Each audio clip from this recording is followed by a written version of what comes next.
Hello, welcome back to my channel. So today, let's discuss Sheikh Gumi and his controversial stance on terrorists and, armed Fulani herdsmen and his other involvement in trying to encourage or show sympathy to the people who terrorize Nigerians. Please don't go away.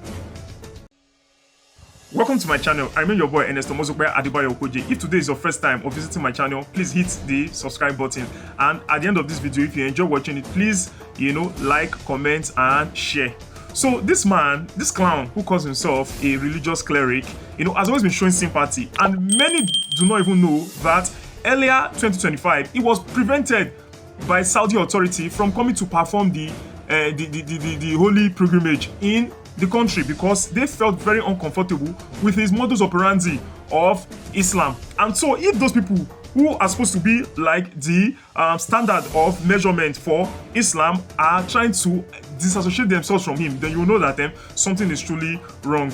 Now, in this video, I'll present recent controversial event surrounding Sheikh Ahmed Abubakar Mahmoud Gumi. That's his full name. He's a prominent, and cleric, and is often involved in controversial issues in Nigeria.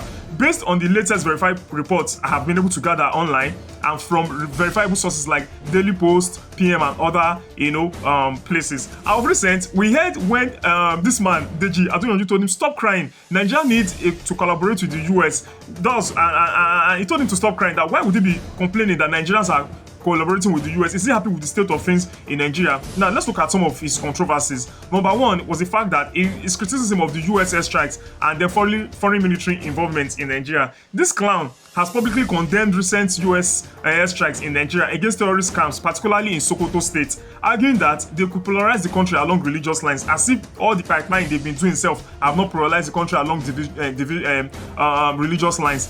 So is it only one set of people that will have the right to be buying people and nothing will happen? If Tinubu is silent about it or complacent about it, United States will not, because they said their country, if you check part of their national identity, they'll say, in God we trust. And so that is to show you that these people are Christians. And now, even Israel, known as a Jewish state, is now coming to defend Christians because they know that Christians come there for holy pilgrimage and all of that. So they cannot continue to fold their arms and allow these people to buy Christians all in the name of trying to make Nigeria an Islamic state. So to me, it's very, very crazy. It's very, very crazy, the whole situation. It says that it represents an infringement on Nigerian sovereignty. Do we have sovereignty in this country when the terrorists can do whatever they like and do and go? They are not saying what infringement is he talking about? And they say that they are involved, they are coming to Nigeria, may have political motives and potentially harm civilians, as if all the pipeline they've been killing is not civilians they've been buying. All the people that the militants have been buying, are they not civilians? What is this man saying? This guy is a clown. And yes, I know what I'm saying. I may bring a little bit of backlash, but I do not really care because this guy shows sympathy, and that's why even Saudi Arabia rejected him. And I'll come and talk some other things about him. So he has called the federal government to stop military operations, with the US, and instead he said that they should seek from countries, they should seek support or assistance from countries like countries who are neutral. And guess the countries that he called neutral. Number one, China. Is China a neutral country? Yes. Well, China is not really Islamic and they are not really Christians. But he now called Turkey and Pakistan when it has even been revealed that it is Turkey that has been supplying arms to Boko Haram. So for many years now. So is it that Turkey prime minister or president that is supplying arms to Boko Haram that will not be a neutral party, and then he called Pakistan? This man should be arrested. This Sheikh Gumi should be arrested for even mentioning Pakistan, a known sponsor of some terrorist organization. It was inside Pakistan that America assassinated Osama bin Laden, one of the most wanted, dreaded, terrorist man in the world as at that time. And this clown is saying that they should go there and then we should go and seek military assistance. So those people now come and teach them how to buy more Christians in the country or how to Islamize the country. I don't know what is going on. So this position has drawn strong criticism and backlash from different parts of the country and from civil society, including calls for his arrest. And even I'm saying it now, Nigerian police should arrest that guy. If Nigerian police is not arresting him, then the Nigerian leadership structure and the Nigerian insecurity architecture are all complicit in this. They should arrest that man.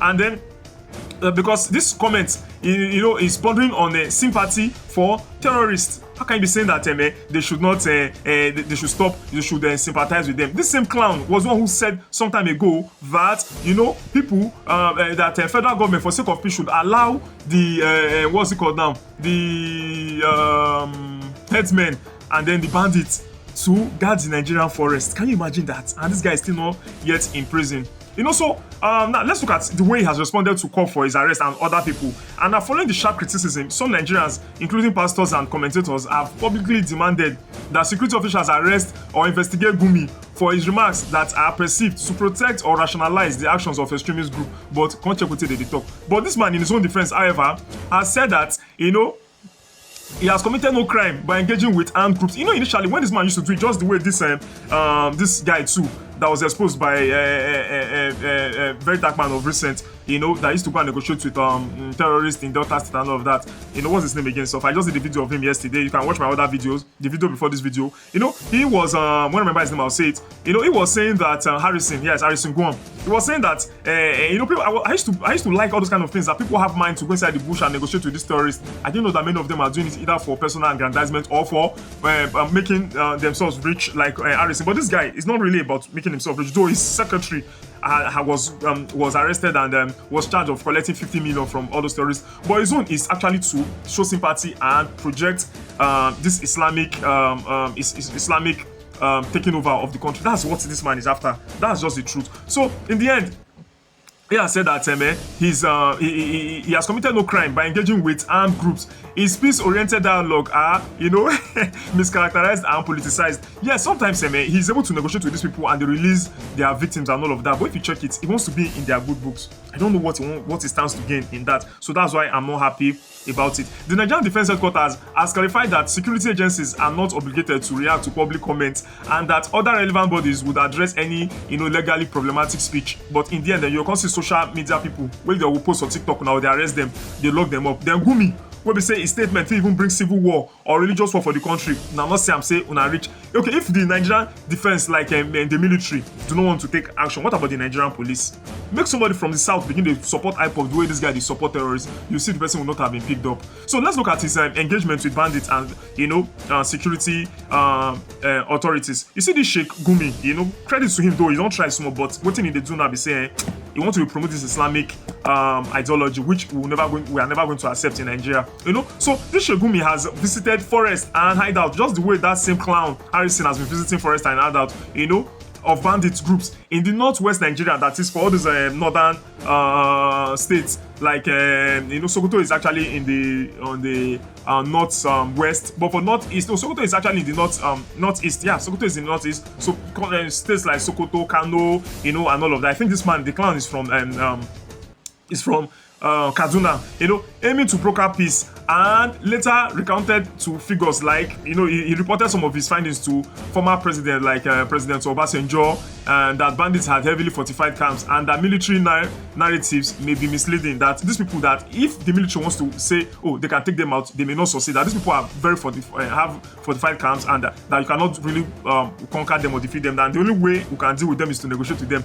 But America come now with just their cruise missiles. They go bomb all their camps for Sokoto, and that's why this guy is angry. And one other northern politician, one clown, said that you should negotiate with them because you cannot beat them in the forest and all of that. You cannot penetrate the bush. But American bombs were able to penetrate the bush. It's because the Nigerian military and the Nigerian government has been very corrupt. If not, all the monies they've been getting and all the support they've been getting, all these monies are enough for them to actually buy military equipment that will make them be able to deal with all these charlatans who call themselves terrorists. To me, they're not even rich to call terrorists, because calling them terrorists, that's would they boost their ego. They make them feel say they be something. To me, those people should not be called terrorists. They are charlatans. They are hoodlums. They are hooligans. People that should be dealt with. So to me, his willingness to meet armed groups even before they were officially designated as terrorists has been both praised by some and condemned by others. I praised it initially, but now I'm condemning it. You know, and now Tinubu and even Babangida, everybody has said, do not negotiate with these bandits. Just go there and kill all of them, because that's the best thing to do to all these people. Buy all the M fuckers out of that place. So like I said, and I feel that others who feel that this crosses the line between peace building and enabling armed criminals. So that's it. So people have seen it that is good, others have seen it that is not good. But this guy, remember that he has been a very controversial figure, and we have to be very careful the way we enable him by saying that, you know, what he's doing is good, because what he's doing is can actually enable these people. And then of recent, there has been social media legal battles. Of recent, we saw that Gumi recently filed a criminal complaint against 2 Facebook users who allegedly defaming him by attributing threatening statement to him that he says that could endanger his own life. Which life don't want endanger? You see, if you go inside terrorist camp, they not buy you shouldn't post one can endanger your life. What you do for North, they very protected and secure by both the government of the North and by those terrorists and bandits. This, to me, has sparked discussion on the role of social media in spreading misinformation and whether public figures like him have recourse through the courts. Because in the end, if you say you support all these things, you're going to say, but people say they buy. They say American bombs will kill civilians. Who are the people that those people are buying? The students that were kidnapped in the school, are they military people? Are they not civilians? The people that were buying, the people that have been buying in Kwara, like cockroaches, are they not people? Like the controversial public statement beyond security has also, to me, generated debate, because such statement as labeling US President Trump a liar, racist, and colonist is very, very wrong. What do they want to come and take in there? If they don't take our good, let them take our good. So long as they're able to buy all these people who are creating terrorism in Nigeria, so long as they're able to put pressure our government to act right, to stop doing things with impunity, to respect the constitution and rule of law, to abide by the tenets of democracy, then so be it. If they want to come and colonize us, I don't even care. So calling Trump a liar, racist, and colonist in the context of international involvement in Nigerian crisis, to me, is a red line. And I don't even mind if they go and put a bomb where it stays and just end all this unnecessary statement. A statement that drew significant media attention and criticism, you know, in Nigeria. So recent prayer posts blaming sponsors of insecurity broadly, invoking divine punishment on those benefiting from violence, you know, and that's what people have been doing. And people have not been praying that, yes, all people saying that then they bring all this things, make God punish them, make wrath of God come upon them. And like I said earlier, Hajj entry ban in 2025. So Saudi authorities banned Sheikh Gumi from performing the 2025 Hajj due to discomfort with his views. They feel that his views, some of them are too controversial, some of them are too radical. This is why I was surprised that this clown of National Assembly allowed Grenomokri to pass their screening, because Grenomokri is a very controversial and divisive figure, you know, and a hypocrite. So they should not have allowed him. You know, they would have disqualified him the way they did to Nasir El-Rufai. And so, to me, which he interpreted they are not allowing him to come into their country as politically, as a political disagreement. From where now? What kind of business do they have with you? And adding another dimension to his public controversies, you know. So to me, it just shows that this guy needs to work on himself and needs to be arrested and he needs to be prosecuted, but they are scared because they know some of all those northern oligarchs will come after them. And so in this video, you see that I've discussed number one is criticism of foreign military action in Nigeria, especially the US strikes, and framing it as dangerous or polarizing, which even when we have a Muslim ticket alone self is already polarizing. No talk of I don't know what this man is talking about. He calls the US to stop military operation and 6 alternative partners. He wants us to bring China, he wants us to bring Turkey, a state sponsor of terrorists, and Pakistan, where Osama bin Laden was killed. This guy is a clown, you know. And then he has drawn backlash from civil society, including calls for his arrest, which I am actually saying now, and for his language and stance. And then, you know, he has brought about defense of his engagement with armed groups and as peace initiatives, which me I've supported before. But in the end, with what is going on now, we don't need the service again. They should go there and wipe all of those terrorists out. And then he has drawn legal, he has gone on legal recourse to ensure that those people who are defaming him online, you know, go to jail. And so maybe they'll come for me also now. And then I don't know what his gains will be in that regard. In my next video, please try to watch. I'll be talking about the buying, what we call genocida. I don't want to pronounce the name, make YouTube not reduce my video, but you understand what I mean. The two they say where they buy Christians in large amounts. With Donald Trump said don't say there's Christian geno in Nigeria. So I want to give us a list from February 2000 with that Yawa massacre in Kebbi, where they buy 78 Christians up to some of the last ones, where as early as between January and November 2025, 7,000 Christians plus, you know, by I'll be doing that video. So please let me know your thoughts are in the comment section. I made your boy Ernest Omosokwaya Adebayo Okoje. Please remember to like, share, subscribe, and comment. Signing out. Peace.